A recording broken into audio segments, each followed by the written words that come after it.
Gas cylinder ಬರದ ನಡುವೆ ದುಬಾರಿ ದರದ ಶಾಕ್ ಕೊಟ್ಟಿದೆ. 4 ದಿನಗಳ ಹಂತದಲ್ಲೇ ಈ ರೀತಿ 4 ದಿನ ಇದ್ದರೆ ಡಬಲ್ ಆಗ್ತಾ ಇದೆ ಗ್ಯಾಸ್ನ ರೇಟ್. ಜನರು ಕೂಡ ಯೋಚನೆ ಮಾಡ್ತಾ ಇದ್ದಾರೆ ಯಾಕೆ ಈ ರೀತಿ ಯಾಕೆ ಅಂತ.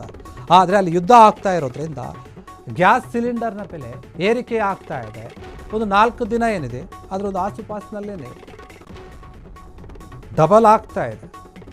ನೋಡಿ, 19 kg ಗ್ಯಾಸ್ ಸಿಲಿಂಡರ್ ಬೆಲೆ 4 ದಿನದ ಮೊದಲು 1670 ರೂಪಾಯಿ ಇತ್ತು. ಈಗ 2 ದಿನದ ಹಿಂದೆ 2100 ರೂಪಾಯಿ ಇತ್ತು. ಇವತ್ತು 3340 ರೂಪಾಯಿ ಆಗಿದೆ.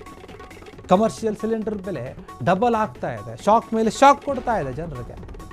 ಗ್ಯಾಸ್ ಸಿಲಿಂಡರ್ ಬರುತ್ತೆ ನೋಡಿ, ಈಗ ದುಬಾರಿ ಶಾಕ್ ಆಗ್ತಾ ಇದೆ. ಸಿಲಿಂಡರ್ ಬೆಲೆ ಜಾಸ್ತಿ ಆಗಿದೆ, ಡಬಲ್ ಆಗ್ತಾ ಇದೆ. 1600 ಇದ್ದಿದ್ದು 2100 ಆಗುತ್ತೆ, ಆಮೇಲೆ 3400 ಚಿಲ್ಲರೆ ಆಗುತ್ತೆ. ಈ ರೀತಿಯಾಗಿ ಜಾಸ್ತಿ ಆಗ್ತಾನೆ ಹೋಗ್ತಾ ಇದೆ, ಇಳಿಕೆ ಆಗ್ತಾ ಇಲ್ಲ.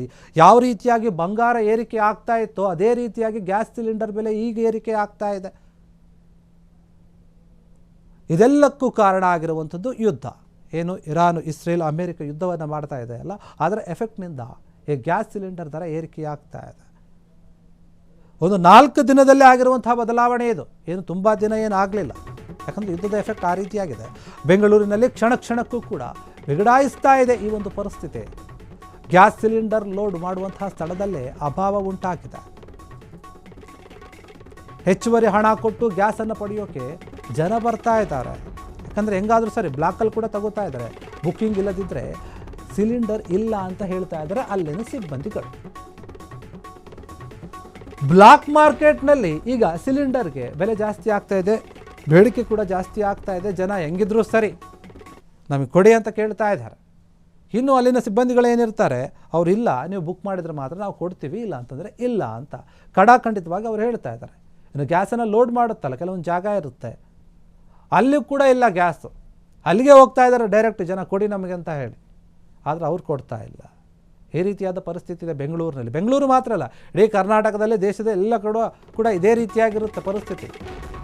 ಬೆಂಗಳೂರು ಹೋಟೆಲ್ಗಳಲ್ಲಿ ಸಿಗಲ್ಲ ರುಚಿಯಾದಂತಹ ಖಾದ್ಯ. ಇನ್ಮೇಲೆ ಸ್ವಲ್ಪ ದಿನ ಹೋಟೆಲ್ಗಳಲ್ಲಿ ಸಿಗಲ್ಲ ಮಸಾಲ ದೋಸೆ, ಬೆಣ್ಣೆ ದೋಸೆ, ಏನೇನು ಬೇಕು ನಿಮಗೆ ಇಷ್ಟವಾದಂಥದ್ದು. ಮೆನುವನ್ನು ಕಟ್ ಮಾಡಲು ಮುಂದಾಗಿದೆ ಹೋಟೆಲ್ ಮಾಲೀಕರ ಸಂಘ. ಏನು ಮೆನುವಿನಲ್ಲಿ 90% ಆಹಾರ ಖಾದ್ಯಗಳಿಗೆ ಕೋಕ್ ಕೊಡಲಾಗಿದೆ. ಕಡಿಮೆ ಇಂಧನ ಬಳಕೆಯ ಖಾದ್ಯಗಳನ್ನಷ್ಟೇ ತಯಾರಿ ಮಾಡ್ತಾರೆ ಅವರು ಇನ್ನು ಮುಂದೆ. ಇದು ಸರಿಯಾಗೋ ತನಕ ಪರಿಸ್ಥಿತಿ. ಬೆಂಗಳೂರು ಹೋಟೆಲ್ಗಳಲ್ಲಿ ನಿಮಗೇನೇನು ಬೇಕೋ ಅದು ಸಿಗೋದಿಲ್ಲ. ಯಾಕಂದರೆ ಅಡುಗೆಯನ್ನು ಮಾಡೋಕ್ಕೆ ಜಾಸ್ತಿ ಟೈಮ್ ಏನು ತಗೊಳುತ್ತೆ, ಯಾವ ಆಹಾರವನ್ನು ರೆಡಿ ಮಾಡೋಕ್ಕೆ, ಅದನ್ನು ಮಾಡ್ತಾ ಇಲ್ಲ ಇವರು. ತುಂಬ ಬೇಗ ಆಗುತ್ತಲ್ಲ ಅದನ್ನು ಮಾತ್ರ ಮಾಡ್ತಾಯಿದ್ದಾರೆ.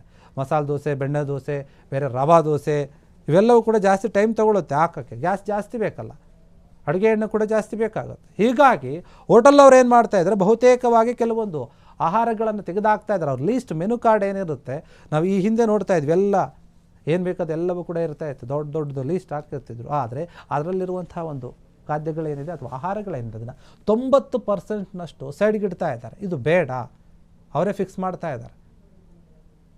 ಹೀಗಾಗಿ ಈ ಗ್ಯಾಸ್ ಸಿಲಿಂಡರ್ ಬೆಲೆ ಕಡಿಮೆ ಆಗೋ ತನಕ, ನಮಗೆ ಎಷ್ಟು ಬೇಕಷ್ಟು ಸಿಗೋ ತನಕ ಕೂಡ ಈ ಪರಿಸ್ಥಿತಿ ಇದೇ ರೀತಿಯಾಗಿರುತ್ತೆ. ಕಡಿಮೆ ಆಗೋದಿಲ್ಲ. ಬೆಂಗಳೂರಿನಲ್ಲಿ ಮಾತ್ರ ಅಲ್ಲ, ಬೇರೆ ಕಡೆಯಲ್ಲೂ ಕೂಡ ಅದೇ ರೀತಿಯಾಗಿರುತ್ತೆ. ಕ್ಷಣದ ಸುದ್ದಿಗಳಿಗಾಗಿ ಫ್ರೀಡಂ ಟಿವಿ ಸಬ್ಸ್ಕ್ರೈಬ್ ಮಾಡಿ, ಲೈಕ್ ಮಾಡಿ ಹಾಗೂ ಫಾಲೋ ಮಾಡಿ. ಹೊಸ ಸುದ್ದಿಗಳ ನೋಟಿಫಿಕೇಶನ್ಗಾಗಿ ಬೆಲ್ ಐಕಾನ್ ಮೇಲೆ ಕ್ಲಿಕ್ ಮಾಡಿ.